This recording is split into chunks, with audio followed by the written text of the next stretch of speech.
Now, explain. You know, I brought you here because, of course, you're doing so much great shit, though. But Thank your you. story is bananas. Waiting to see that shit in a film.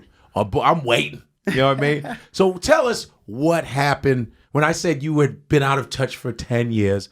Explain. I'm sure you're tired of it. But No. You know what? It's like redemption. You know, Okay. I'm getting to. It's always been their side of the story. You know, Yes. that's what goes in the paper. Yes. That's what's on the news. Yes. That's what you're judged by. So Yes. to be able to tell it, I'll never get tired of telling it because it's like, Yes. you know, Right. Right.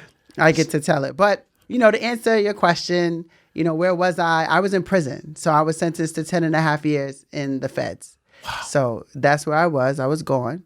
Why were you gone?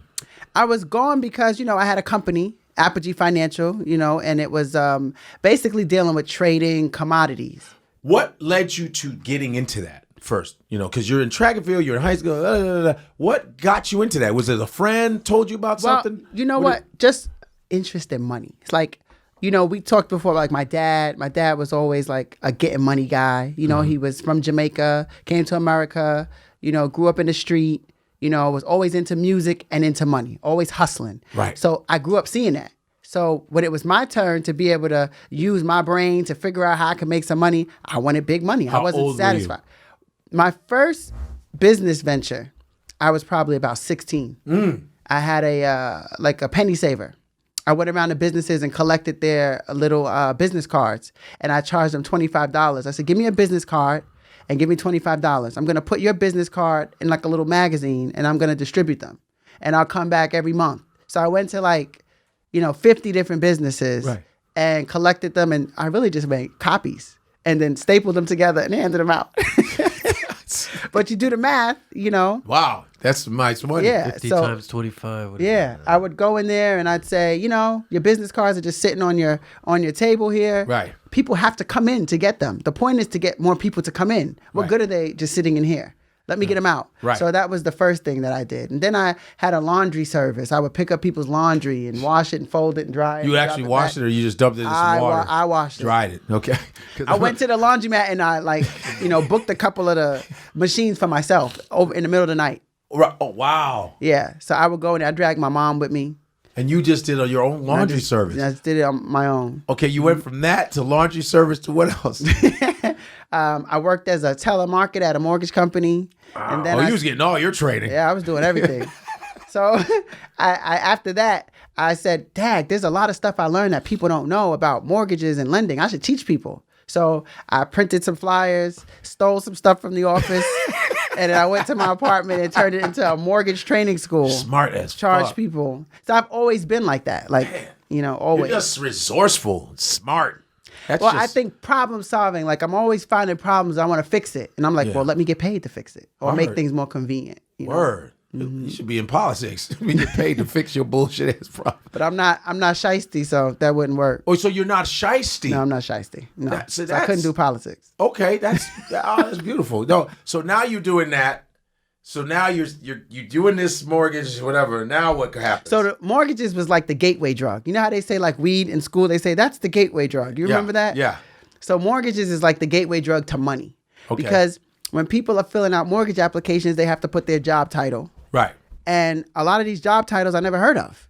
And I'm looking at, you know, they have to put their income, 600,000, 350,000, 180,000. These are titles. I'm like, what the hell is that? So that opened my eyes to another world. Like people actually make this kind of money, you know, other than the jobs we know about. They don't teach us about these jobs in school. Right. You know, people who run hedge funds. Yeah.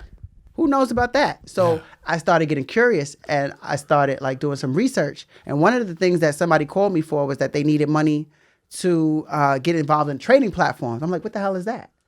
And when I researched it, I found out that trading platforms was like, trading is just another word for buying and selling on a large scale. That's it. Right. But it just sounds so complicated, but it's not. Right. Okay. So these trading platforms were like trading like big commodities, like, you know, it's different types of soil. Yeah. You know, gold, diamonds, Yeah. things like that. So in order to qualify, you had to be worth a certain amount. Right. And those amounts were like 50 million, 100 million, 250 million. Wow. Yeah. So instantly, you know, there's certain groups of people that are going to be excluded from that. Us. Exactly. And so you can have $1 million, $2 million of your own, but you won't qualify. Right. Because you're not worth 50. Who's worth that? I mean, it's a very small population. Right. So they really control who can enter those trades and who can continue to pass wealth back and forth, in the commodity game. Right. So I was like, you have to actually spend that money or you have to show it. Well, I found out that you only have to show it. You don't have to spend it. So you could go in and spend $100,000, but you have to be worth $100 million or $50 million or whatever the trade requirements were. Okay. So a lot of people have $100,000, but not a lot of people have $100 million. Right. So I came up with the bright idea.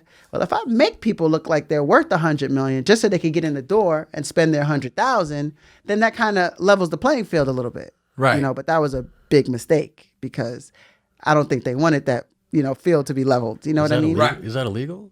What? Doing that? What? We just said with your bright idea.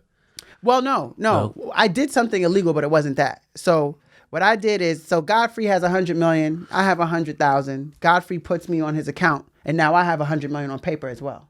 But me and Godfrey have an agreement that I won't touch his money. Right. But when I go to the trading platform and they say, "What are you worth? What are you worth?" I'm like, "I'm worth $100 million." And it shows, and that's legal. And that's you riding off of my thing. And that's yes. Wow. Exactly. Now we're paying you though, so you're gonna get paid to add me. Okay. But there's a backdoor agreement that I can't touch your stuff. So how do you make your money? So I make my money because if I'm coming to borrow from you on paper, I have to pay you. So I'm the middleman. So I set that up. Okay. So I have the Godfreys worth $100 million, and I also have the clients who need to look like they're worth $100 million. So if you want to look like you're worth $100 million, you're going to pay me $100,000. So they're going to pay me a fee to set up that trade for them. And they want to be in so badly. Yeah, because they stand to make millions of dollars. Hell yeah. You know? It's worth to pay you $100,000. Here, absolutely. And sometimes I charge $1 million. It just depends on what they wanted. Damn. And nobody's ever thought of this before? I mean, they may have, but it probably was executed a little different than I did it. Okay. But the way that I got in, now that process, now Godfrey's going to add me. I'm using this as an example so people understand. And if Godfrey's going to add me, he needs all my information. The bank has to, go through all this paperwork. These trading platforms usually had other requirements. So we had to do background checks. It was a whole process, sometimes 2-3 weeks. Right. But 2-3 weeks could kill a deal. So I had some clients that say, "I love what you're doing, but I need it right away." Right. I'm like, that's impossible. We have to go through these stages. "Hey, you just did a deal for my buddy. He got paperwork saying he's worth $100 million. Just put me on that paperwork." And I'm like, yeah, that might work. They're like, "Listen, I'll throw you $250,000. I just need the paperwork." So I'm like, okay, well, nobody's taking any losses. I'm just changing a name. What's the big deal? Give them the paperwork. They go to the trade desk and say, "Hey, I've got $500,000 to trade." "Well, we're not letting you in unless you're worth $100 million. "I am. Look." "Oh, okay, come on." And that's it. That's the only role I play. Just like that. Just like that. But it's still illegal because I put someone's name on paperwork that I didn't go through the process. So basically, it's like forged documents. But I didn't think it was a big deal because I'm like, it's just an entry ticket, Right. But one of my clients took that paperwork and went to the bank and tried to get a loan against it. And he's not supposed to do that. No, he's only supposed to show it as an entry ticket to get into the trade and then use his own money. Fuck the whole thing. He didn't know. He had no idea. He really thought, let me just go in. No, he knew. I mean, he knew, or was he trying to get you fucked? I mean, if you're doing a music video and I give you fake money to use in your music video, and it's fake money, and that's what I gave it to you for, you're not supposed to go to the store and try to spend it. Right. You know what I mean? That wasn't the agreement. So he went in the bank and tried to get money, use that as some form of security. And the bank tried to confirm it, and they couldn't. And then they realized it wasn't legit. And immediately, my assets were frozen. Because he said, "I got it from her." Oh, he snitched on you, He snitched right away. Woo. So that's what opened up the investigation. And then... what? Your assets are frozen. And it happened to me in the grocery store. I had like $400 worth of groceries, long-ass line behind me. You was just about to get some bread and all like, that. Swipe. She like... "Man, I got bread, I got my motherfucking, I got my Kool-Aid. Boy, he's going to refund it." "Sorry." "What you mean, man? I got..." "What?" Decline. And I'm like, "What?" Yeah. Then my phone starts ringing. So the guys that work for me are like, "Yo, we tried to pull money out, or one of them tried to deposit a check, and it was declining." Man. And then that's how we found out, that there was a problem. So, what year was this? Were you... This was 2008. Wow. So this is around the Obama. recession. That's Obama time. Well, actually, you know what? And when I got sentenced, one of the things the judge said was, with Madoff going on, we have to set a strong deterrence, and the sentence has to be significant. So I got caught up in that because I looked at it like I don't have victims. I don't have people who are harmed. I was helping people. Nobody lost any money. Nobody lost anything. Nothing. Only money people lost was when people sent me money and the government took it. Oh, okay. They took it, but it wasn't my doing. They took it. So they wanted to make like an example out of you. Yeah, because they of the Madoff did. stuff. But they yeah. made it off because remember you told me, you said they was mad because this black chick. Oh, that's a fact. That's a Of course. fact. That's a fact. Here I come. I'm like, 24 years old. I'm worth $10 million. Damn. You know what I'm saying? And they're just like, this chick is changing the game. I had a lot of properties, trucking company, all kind of stuff going on. Killing it. And I they look at things like not just me. They don't want you to inspire people because they make money and benefit from the status quo. Somebody comes in as an example. You might have these little young black girls that whatever they use them for in the system, all of a sudden might say, oh, I want to be like her. And that's a problem. So at least that's what I think. Hence, that's hence exactly what it is. ruining black progress. Go ahead.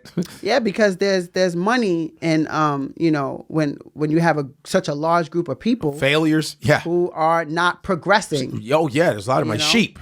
That's right. Yeah. So you have to put everything you've got into keeping that how it is, so that you don't change the way that capitalism works with us. You know.